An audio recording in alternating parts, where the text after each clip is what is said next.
What's going on, everybody? Payneblade back here again with another My Hero Academia video. Guys, we are going to be covering the second runner-up and the only option I really gave you guys, and that is Momo. Now, the reason why I want to cover Momo is because she's single-handedly my favorite player to play in this game, unit-wise, animation-wise, combo-wise, and just overall kit.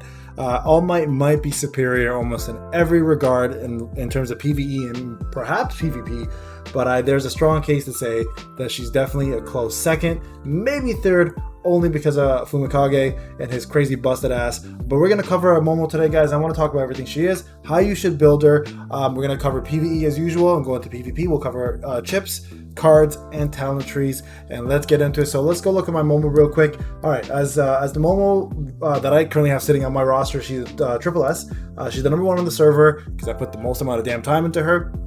Why I fell in love with Momo first off is because I just enjoy her gameplay. Her seamless combos and her invincibility frames, which she has a ton of, bring so much to the table, guys, in terms of PvP and PvE. So if you have her and you're wondering how to play with her, that's what I'm going to show you. Okay, so first off, guys, let's talk a little bit about her skills. All right, so first, actually, let me go. She's a technical type. All right, so T type, keep that in mind. So you want to look for stats on her, on your chip specifically. But let's talk about skills and see what she's all about. Okay, so first off, I'm not going to go to the SSS and the SS first. We're going to just talk about her being an S unit and what she brings. All right, so let's go down a little bit here. Now, as an A, she brings this here. When you use your cannon barrage, there's a 50% chance plus 37.5% chance that the cannons are two cannons are created, which is amazing because this is one of the main reasons why a lot of people win PvP fights. It's not my favorite tactic personally, but a lot of people do like to kite with her. If you don't know what kiting is, essentially dropping turrets, going out there and just running around in circles while the turrets do all the work for you. Again, not a fan personally,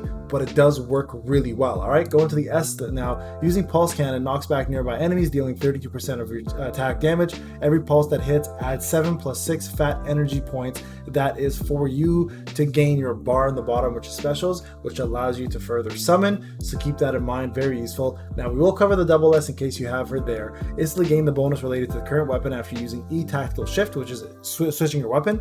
Gradually gains 15 + 11 to 25 fat energy points after use. Last 10 seconds. Effect does not stack. So once again, a great way to continue building that bar and using turrets, switching weapons, etc., which she uses quite a bit of anyway. So you want to make sure that's maxed out. And then SSS, if you decide to ever get there, every hit you do with your spear decreases the enemy's defense by 3% for up to 10 stacks. That is nutty, guys. Now the spear is the first weapon you start with, and it is the longest combo you have to do in order to transition to your next one. So it is a little harder to pull off on enemies with hyper armor, so keep that in mind. And if you do dodge with her, you have to restart your combo to complete it, and I'll show you what I'm talking about once we get into the PvE portion of it. But that is essentially her A to S to SSS kit. Now let's talk about her weapon. Now if you use her max, which is a pulse cannon, she essentially pulls out a cannon. It shoots out laser in a straight line, pretty far range, but the problem is you can't move left or right with it when you're blasting, so you have to make sure your opponent's either in your line of sight or you can at least aim for it. And essentially that builds up your special bar even further, allowing you to create more cannons, switch weapons, etc. So keep that in mind. Now it does hit multiple enemies, but it is only 93% of your attack instead of the 100+%, right? Now, because she's a T unit, if you do have perfect dodge, she has the ability to first off do damage AoE wise, and then recovers 10% of her HP within 10 seconds. So a great way for sustainability and survival. Now here are her other weapons. So weapon creation.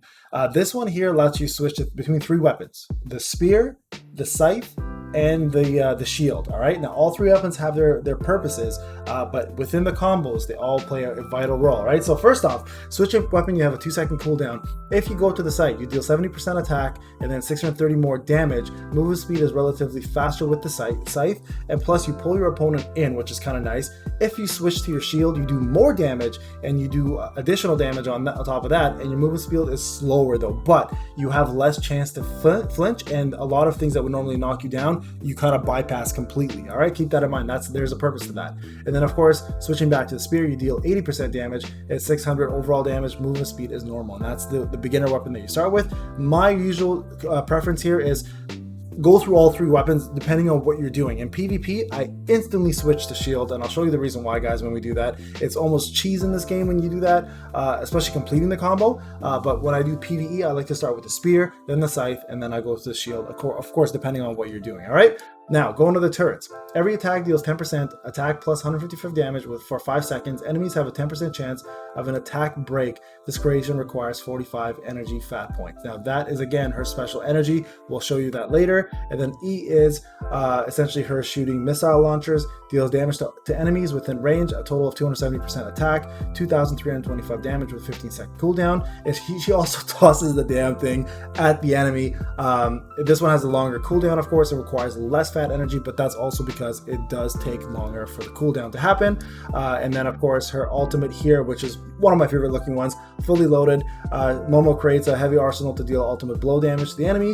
Deals a total of 1,120% attack plus 9,880 damage. It is AoE, so if you gather enemies in one line of sight, guys, it's pretty much game over. She nukes everybody to hell. All right, so that is essentially it. I don't have the SSS plus combos. Obviously, I may get her one day there, but it's hell. I'm not trying to spend money on that. I can tell you that much. Okay, so keep that in mind. Again, I will show you how to play her in PvE and in PvP content. There's 2 different ways to play her. All right, support cards. Now, getting these 2 guys is essential. All right, the reason why is this one here, which is Crazy, increases Momo's damage up by 18%, and if you have the combination, it's 200% attack power. And then, of course, this one here, which is Creation, increases arm buff to the spear by 6%, the attack of the current weapon's buff amount. Chronocyte increases the crit rate, and then the Perseus shield increases the defensive rate. And this is why this is so good in PvP, guys. It actually does help a lot. And I'm talking about super co-op battle, all right, not arena. Arena, none of this matters. Arena is just straight battle to battle. When I say PvP, I strictly mean super co-op battle or any type of PvP related event, except for arena, which just does base, right? Now, the other 2 things I have for her for passives, I have Cold Shot here, which essentially increases her crit, and then the crit, and if you stack it up to 3 times, it increases by 18% for 10 seconds. Crit is extremely important for Momo because she is such a fast attacker and a heavy damage dealer that you want those crits to multiply, right? So very important for that. And the second one I have here is building her energy up. So I use Mastermind here, which is so good for her because her ultimate is so broken. So you want to try to build her energy bar as quick as you can and just spam ultimates as much as you can. So I find Mastermind works really well in this place. And then the other 2 cards I have here, of course, is Snipe, which essentially causes 60% of the attack damage, and then repeated hits will increase the damage dealt by 20%, which can be increased up to 5 times. So it's a great way to put more damage into the enemy. But the more important one here I do like is this one here. That's Kamui Woods, which does a 200% attack damage. Restrains the enemy, which is important, drags them closer to you, which saves you a ton of time, guys, with using your spear or scythe to get close to the enemy. So restraining them lets you complete your combo. That's the most important thing, is completing your combo. So that's why I enjoy using these cards specifically for her. All right, chips. Here's what you want to do with chips, guys. You want crit, you don't want power, you want technical. So this is I need to eventually change. You don't want tenacity. You strictly want crit damage, and attack. That's like, and penetration, sorry. So the damage increase is important, penetration is important, crit and crit damage and attack are important. Attack you're gonna get up here, so they're all they all have their own defense, HP, etc. So you have attack main stat in 2 different spots, but what you're really looking for is crit, penetration. You don't want speed, you don't want decrease, you want crit damage, and you want technical, and those are the most important things. And then here's what it does. Okay, so chip wise, the 3 set, if you get it to 6 stars, using your E tactical switch to the scythe, 50% reduction in launch time and 25% damage increase, which is great. So you cast it faster and you do way more damage.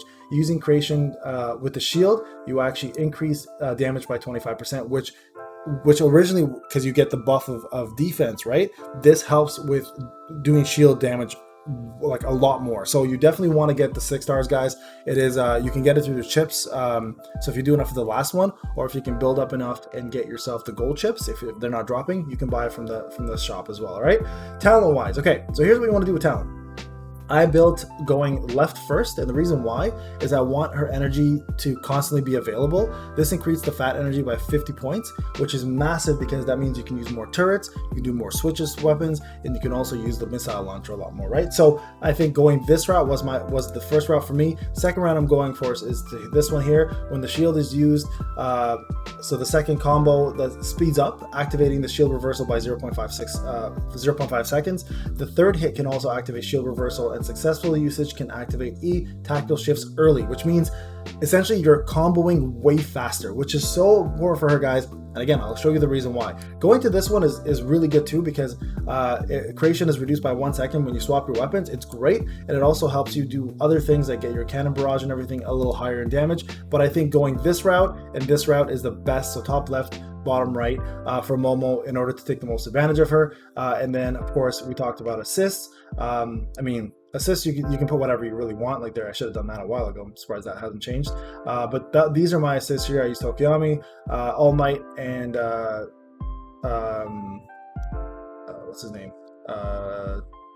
Todoroki? I think Todoroki. Yeah, that's it. Sorry, I was like lost for names for a second.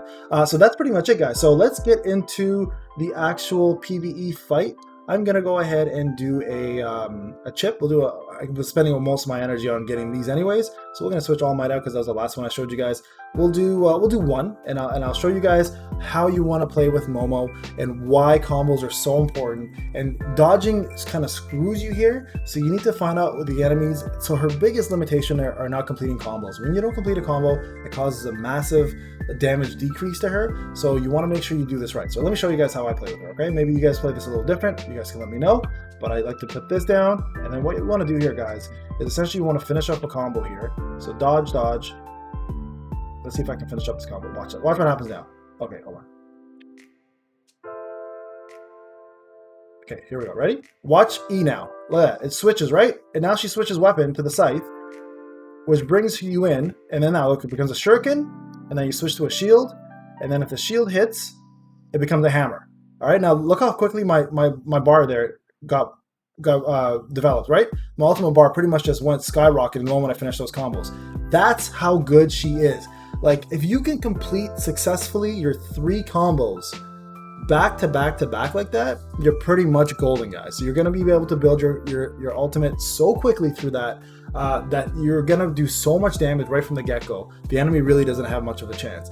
That is completely different than how you play PvP, by the way, guys. So I'll show you again real quick because I have the stamina, what I did there, okay? So watch the E-bar specifically. If you finish your combo, the E-bar changes from the missile launcher to the specific combo icon that is aligned with the weapon you're using. So spear, scythe, and shield, right? So again, you want to make sure you complete it. So Kamui Woods would really help here if he was able to restrain, right? But right now we're not getting that. I'm not even gonna bother with the dodge. Watch this. So there you go, watch. Right, so there's one combo complete.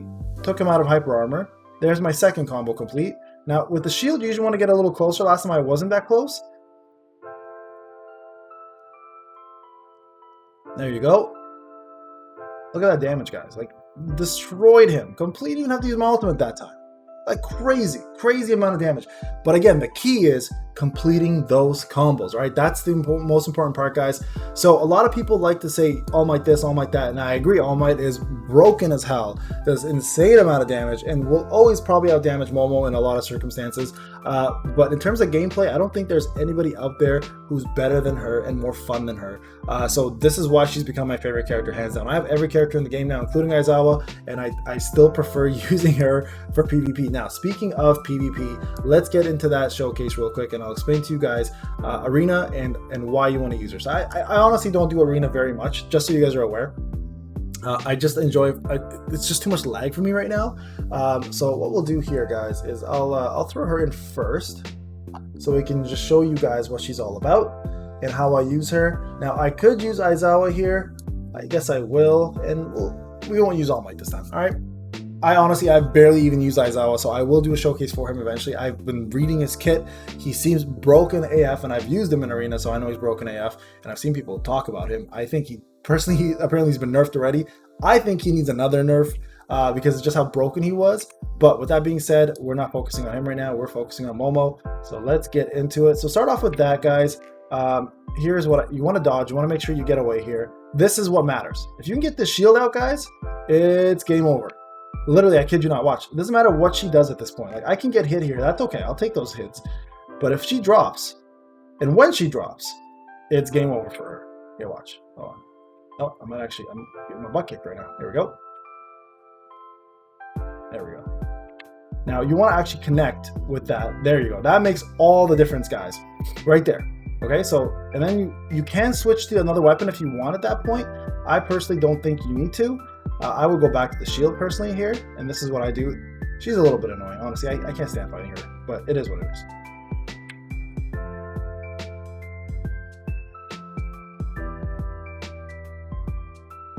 All right, can she dodge again? Yeah, she can. There you go, and that one's done. So this is actually probably my worst match with Momo in a very long time.